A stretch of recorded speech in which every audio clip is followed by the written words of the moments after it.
Good afternoon to all. Yesterday we have started with the spotters. So already I told you for spotters total marks 5 marks. So you have to identify 5 charts in the practical examination hall. For each chart we will give you 1 minute. Within the 1 minute you have to identify what is the chart and you have to write down 2 to 3 points.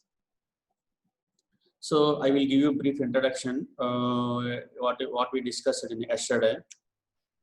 Spotters total we have 6 spotters. One is crystals, one is reagent bottles, one is instruments, one is different molecular structures, one is clinical charts. Last one is GTT curves.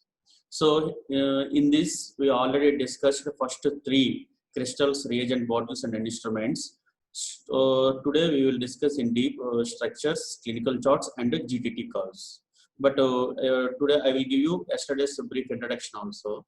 So first crystal one, under the microscope we have to identify these crystals. Especially we have only 3 Wasserjohn crystal we have to identify. So first one is broomstick shaped crystals. So here broomstick or needle shaped yellow colored crystals. These are glucosazones. Sunflower petal shaped crystals. Sunflower shaped crystals are maltosazone. This is second chart in the crystals. And last one is powder puff shaped crystals. This is called lactosazone. So these 3 you have to identify. Next one is reagent bottles. In that reagent bottles, first one is Benedict's reagent. So you have to write down 2 to 3 points. Next one is Ehrlich's reagent. So it is we are using for urobilinogen in the urine detection. Next one is Pouch's reagent. So it is we are using for bile pigments in the urine.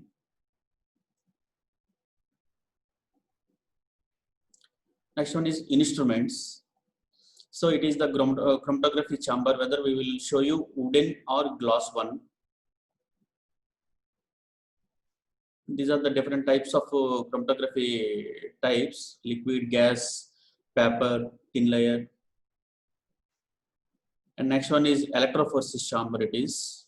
So it is we are using for separation of plasma proteins, lipoproteins, DNA, immunoglobulins, all this. This is the urinometer. This is we are using for specific gravity of the urine. This is also yesterday we discussed. So from today onwards, today we will discuss about first thing is charts. Charts. So this is the first structure. So you can see clearly this structure. It is having 3 carbon ions. Next one is hydroxyl groups. 1 carbonyl carbon. So it is, everybody know that it is a structure of glucose. So here it is a D-glucose or L-glucose. So it is D-glucose because more OH groups, those are binds at the right side. You can see in the right side it is having 3 OH groups. Left side is only having 1 OH group. So it is a D-glucose. So that molecular formula is C6H12O6. It is a anomeric carbon present at the first carbon atom. See double bond O, that is present at first carbon atom. So it is a aldose sugar. It is a aldose sugar. It is a monosaccharide. It is a classified in a monosaccharide, and it is a reducing sugar. It gives a positive for Benedict's test. Okay, it is a reducing sugar. So this is about glucose structure. Normal range of the glucose in the blood, you can write down here. Fasting is 70 to 110 milligrams per deciliter. Okay, just you can mention normal range 70 to 110 milligrams per deciliter in the blood. Next one, you can identify this structure. It is a cholesterol structure. How can we identify this cholesterol structure? it is having steroid nucleus. It is having steroid nucleus. Steroid nucleus containing A, B, and C. It is having 6 carbon ring, and D is having 5 carbon ring. So it is a steroid nucleus we are identifying. Next one is one hydroxyl group, one OH group at the 3rd carbon atom. One double bond is present between the 5th and the 6th carbon atom. One hydrocarbon side chain that is attached at the 17th carbon atom. So it is a cholesterol structure. Okay, that normal range in the blood, that is 150 to 240 milligrams per deciliter. So this is about cholesterol structure. This structure, it is a insulin structure. What we are identifying, it is having two peptide bonds. Okay, so here it is a structure of insulin. First of all, we have to write down what we are identifying. So this structure is insulin. So why we are saying that it is insulin? That is based on it is having 2 peptide chains, A and B. Okay, these peptide chains, it is binds with the sulfate bonds. So here it is having 3 sulfur bonds. 2 are present between A and B chains are bind together by 2 sulfur bonds. Okay, one is present at A chain itself. Okay, that is especially you can see here the sulfur bonding formation that is present between the cysteine amino acid. Cysteine amino acid. See in the A chain, 2 cysteine amino acids that form 1 sulfur bonds. Here A chain cysteine bond, cysteine amino acid that binds with the cysteine that is present at B chain. So insulin that is having 3 sulfur bonds. One is present inside the A chain. 2 are present between the A and B chains. Okay, A chain is containing 21 amino acids. A chain is containing 21 amino acids. B chain is containing 30 amino acids. B chain is containing 30 amino acids. So here that main function of the insulin that regulate the blood glucose level. Okay, what is the main function of the insulin? That regulate the blood glucose level. So when there is a deficiency of the insulin, there is a chance to get diabetes mellitus. Next structure, here everybody know about this. This is a double helical structure. So it is a DNA structure. So what DNA structure it is containing? So it is containing 4 nucleotides. What are those nucleotides? Adenine, guanine, thymine, and cytosine. So here adenine and thymine, those are binds together by double bond. Guanine and cysteine, those together binds with the triple bond. Okay, and also these nucleotides contain 1 ribose sugar and also 1 phosphate bond. Okay, 1 ribose sugar and 1 phosphate bond. So you have to write down these things. So this is about structure of DNA. This is, everybody know, it is a tRNA. So it is a tRNA. First point is tRNA. So what are the parts of the tRNA? It is containing DR, T-cell CR, anticodon R, and variable R, and also amino acid forming part. So here that main function of the tRNA is it is participated in protein synthesis. It is participated in protein synthesis, producing new protein molecules. So protein means it is containing a amino acid components. So here it is the amino acids component ACC. Okay, it is 1 amino acid code. So regarding tRNA, you have to write down these parts of the tRNA and also what is the function of the tRNA. For identification, it is a tRNA. 3 points.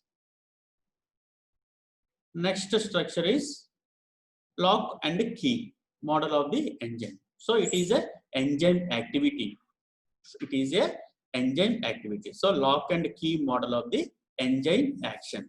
So enzyme action, when it is takes place, when a substrate that is binds with the particular enzyme. When the enzyme action that is takes place, when a particular substrate substance that is binds with the enzyme, then that enzyme action that is takes place, then that produces product. Okay, it is the enzyme function. So here you can see this shape, that shape is same as like substrate. Okay, I will show you another one. So here, this is the lock and key model. When there is a specific lock key, then that is able to open that lock. Okay, if it is we are putting a wrong key, that never opens that lock. So this is the same thing, enzyme action. When the particular substance that is reacting with the enzyme binds with the enzyme, then that enzyme action that is takes place. Okay, then that produces product. Otherwise, there is no action of the enzyme. Next one is clinical charts. Next one is clinical charts. In the clinical charts, first one you can see here that growth retardation. There is no growth in this baby. Okay, due to growth hormone is greatly reduced in this patient. Growth hormone is greatly reduced in this patient. So it is cretinism.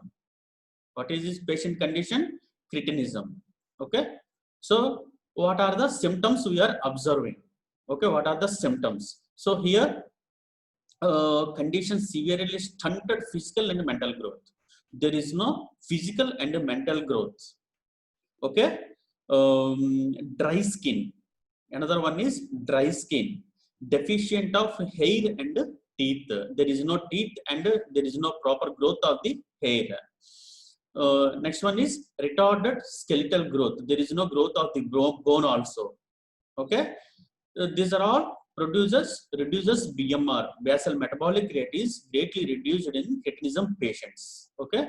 It is especially we seen in children. So cretinism is a medical condition present at the birth. Okay, present at the birth. So it may be due to, so what is the main reason to produce this cretinism? Mainly due to two conditions. One is greatly reduced growth hormone. So what is that growth hormone name is creatine. Creatine greatly reduced in these babies. So those are producing cretinism. Another reason is hypothyroidism. Greatly reduced thyroid hormones production in the thyroid gland. So it is also reason to produce cretinism. Okay, that main symptom is physical and mental growth of the newborn is greatly retarded, greatly reduced due to low growth hormone, low thyroid hormones. Okay, so it is cretinism.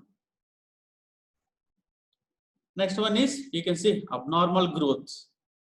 Abnormal growth with compared to normal humans, there is a abnormal growth due to excess of overproduction of growth hormone. Overproduction of growth hormone. It is especially we seen in gigantism. This condition is called gigantism. Okay.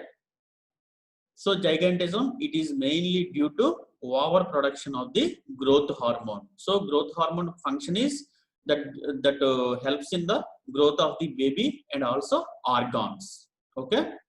So here this is the baby actually, but here due to overproduction of the growth hormone, overgrowth is present. These two are parents. But here you can see another image. Two babies. These two are having same age group, months babies. But here, due to overgrowth of the growth hormone, it looks like elder. Okay. This is about gigantism. Overproduction of growth hormone. This is easily you can identify. So there is a symptoms you can identify, whether in the legs, in the elbows, in the chest, and in the spinal cord. There is a abnormal condition. So it is simply called rickets. Simply called rickets. It is mostly happened due to vitamin D deficiency. So it is a rickets. You can see rickets. What are the symptoms? One is you have to write down. First point is it is a rickets. Second one is bow legs. Bow legs. So wide shape of the bones that is developed. Okay. Second one is pigeon chest. You can see it is looks like a pigeon. Okay. It looks like a wide chest, pigeon chest. Okay. Next one is, so it is mainly due to deficiency of the vitamin D. So it is about rickets. So you can see the spinal cord also. It's maybe bends to the lateral or anterior. Okay, lateral or anterior. So this is about rickets.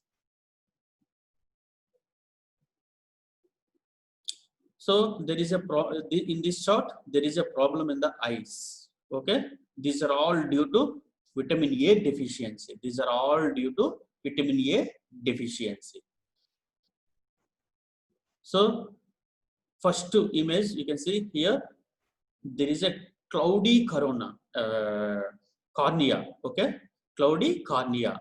So it is maybe due to vitamin A deficiency. This condition is called keratomalacia. This condition is called keratomalacia. Second symptom, you can see there is a spot at the conjunctiva. Okay, there is a spot. This spot is called Bitot spots. Bitot spot. So it is also due to vitamin A deficiency. Next one is complete dryness of the conjunctiva. Complete dry. There is no tear or water. Okay, it is completely dried. So this condition is called xerophthalmia. This condition is called xerophthalmia. So xerophthalmia can develop into night blindness or more serious damage to the cornea. Okay, so this outer layer completely dried. So it is xerophthalmia. So vitamin E deficiency that may produces keratomalacia, Bitot spot, and xerophthalmia. So this is next chart. So here already we discussed about electrophotogram. So there you can compare. Here there is a small variation with compared to normal electrophotogram. So here albumin is normal, alpha 1 is normal, alpha 2 is normal, beta is normal, but only abnormal is gamma globulin, highly elevated gamma globulin. So in which condition we are observing high elevated gamma globulins? That is especially we seen in multiple myeloma. So this is the electrophoretic slide. You can see abnormal slide and it is a abnormal slide. In the normal slide, only albumin is showing high pigmented. Okay, so here it is showing along with the albumin, it is showing equal the gamma globulins also. So it is multiple myeloma. So multiple myeloma, actually it is a cancerous condition.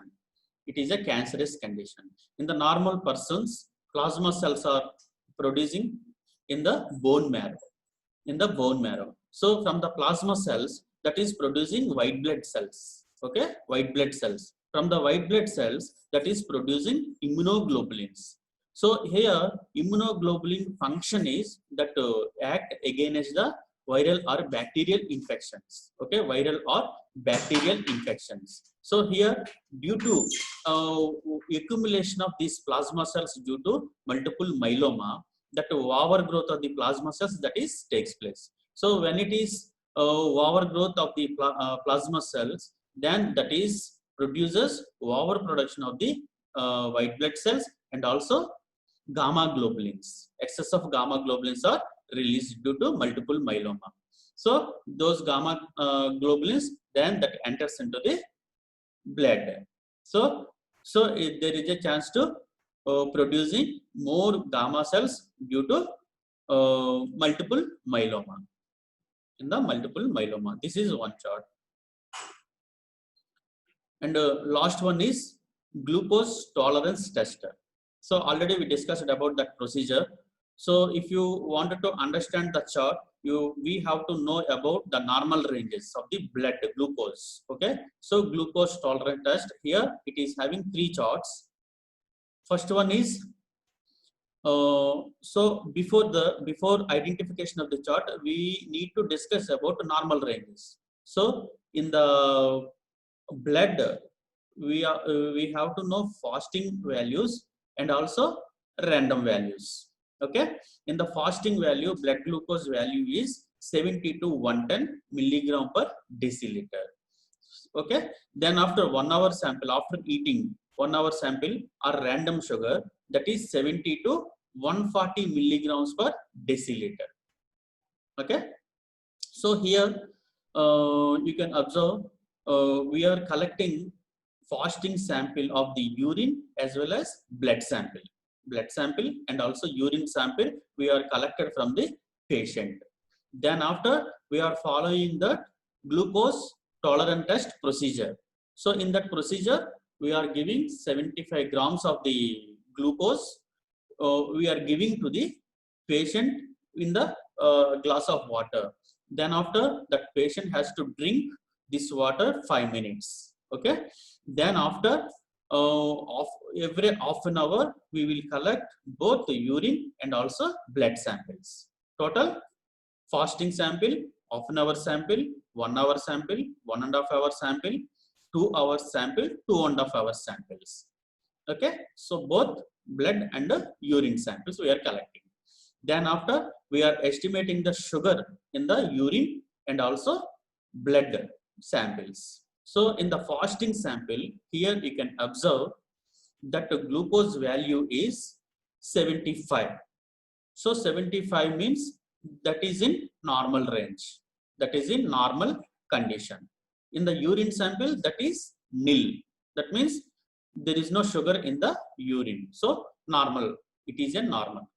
But then after half an hour, that urine blood sample that containing 130 milligrams per deciliter. So within 1 hour that reached to the peak 150 milligrams per deciliter in the blood samples. But in the urine, there is no sugar in the urine. So within the 1 hour that reached 150 milligrams, then after within the 1.5 hour to 2 hours that comes to normal. In the fasting stage, what it comes, that comes to normal range within 1.5 hour to 2 hours. Okay, so here in the 2 hours sample you can see it is a 65 milligrams per deciliter in the blood. In the urine there is no sugar. So here it is a normal diabetic curve. Sorry, it is a normal GTT curve. Okay, it is a normal GTT curve. In that blood sample, there is no elevated sugar values before the fasting sample, and also after 1.5 hour to 2 hours sample also, that is in the normal. And also we are observing that in the urine sample also, that is in, there is no sugar in the urine samples also, all samples. So it is a normal glucose tolerance test. So here it is a red marker line. Here it is renal threshold of the glucose. It is a 180. So here also it is not reached above the 180 milligrams per deciliter. So it is a normal curve. So these are the points you have to mention. You have to write down in the examination. For first one is identification. So it is a normal glucose tolerance test. Next one is fasting glucose within normal limit. We are observing that fasting glucose value is within normal limit. Next one is the highest peak value is reached within 1 hour. Okay. Next one is the highest value does not exceed the renal threshold 160 to 180 milligrams per deciliter. So renal threshold of the glucose, that is 180. So that is never reached here in this chart. The fasting level is again reached by 2 to 2.5 hours. So that comes normal after 2 to 2.5 hours. So no urine sample contain sugar. So these are all points we are identified in the normal GTT curve. Next chart, in the fasting, same, we are collecting both blood and urine sample every half an hour along with the fasting. So in the fasting sample, we are estimated that blood sugar value is 130. So 130 is normal or abnormal. So it is a normal, below the 140. So it is a normal. But in the urine also, there is no sugar in the urine. But within the 1 hour that reached above the renal threshold value, within the 1 hour that reached above the renal threshold value, that is above 280, above 280. Okay. And in the urine sample also, that is positive sugar plus 2 sugar that is present in the urine also, because that is reached above the renal threshold of the glucose, that is above the 180 of the renal threshold of the glucose. This is here 280. Then after that comes to the that reduced the glucose value, but it is not reached the fasting level. Here it is not reaching the fasting level. Here it is after 2.5 hours also, that blood glucose value is 170 milligrams per deciliter. But here in the urine, there is no sugar, because that comes to below the renal threshold value. So here, because of these identification, we are saying that it is a diabetic curve. It is a diabetic. So GTT is glucose tolerant test is diabetic curve. Next one is, so here we have to write down what we are identified. So first one is diabetic. Next, fasting blood glucose is raised above 110 milligrams per deciliter. The highest value is reached after 1 to 1.5 hours, but that is above the renal threshold value. Okay, the highest value exceeds the renal threshold. So the blood glucose level does not return to the fasting level within 2.5 hours. This is the most characteristic of the diabetes mellitus. Okay, the glucose value crosses renal threshold 180 milligrams per deciliter. 180 milligrams per deciliter. The trace of glucose in urine, that is, we are identified first fasting is nil, remaining all samples except 2.5 hours sample, that is positive 2 plus. In the last sample, that is nil. So these are the points you have to mention in the glucose tolerant test chart, diabetic chart. Okay, this is the last one. So here we are observing that fasting sample, blood sample, that is 90 means that is in the normal range.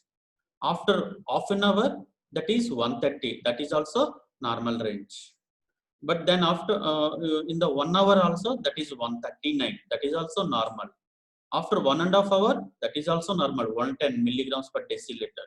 So in all samples, blood samples, that is showing that is in normal, within the normal range, 70 to 140. But in the urine sample, we are observing that trace amount of the sugar in the urine. So in the fasting sample, there is plus, single plus or trace. Half an hour sample plus, 1 hour sample plus, 1.5 hour sample plus, 2 hour sample trace or plus, 2.5 hour sample trace or plus. In the blood sample, that is showing that is in normal range. But in the urine sample, this is showing that it is an abnormal curve due to renal failure. So whenever there is a renal failure, that glucose that is enters into the urine sample, excreted through the kidney. So this condition is called renal glycosuria. This chart is called renal glycosuria glucose tolerance test identification. Okay, so these are the points we need to mention. First point, it is a renal glycosuria. Glucose appears in the urine at levels of blood glucose which below renal threshold. blood glucose value lesser than 180 milligrams per deciliter, renal threshold for glucose, but urine shows sugar in some samples. Okay, in those renal glycosuria, glucose is abnormally eliminated in the urine due to improper functioning of the renal tubules. It is being kidney disorders. Okay, so it is a renal glycosuria. So these are the charts we have to identify. So once again, I will tell you what are the charts we need to study. Okay, because every identification we have 1 mark. So total 5 marks in our hands. So here first chart is crystal, whether that is glucose, maltose, lactosazone. Okay. Second one is reagent bottles. In that reagent bottles, Benedict's reagent, Ehrlich reagent, Pouchet reagent. These reagent bottles we will show you. Third one is instruments. So chromatography chamber, electrophoresis chamber, urinometer. These two you have to identify. Different molecular structure, glucose, cholesterol, insulin, tRNA, and DNA. You have to identify. Next one is clinical charts. What we are discussed today, these are cretinism, gigantism, rickets, vitamin A deficiency, different symptoms, multiple myeloma. These are all we discussed today. Last one is GTT charts, glucose tolerant test charts. One is normal, one is diabetes mellitus, one is diabetic ketoacidosis. So these are all spotters we have to identify in the examination. So before going to examination, we have to see that in that lab we are already providing all these charts in the laboratory. So once you can refer, then you can enter into the examination hall, because we are having 5 marks in our hands. Okay, this is about spotters. Thank you.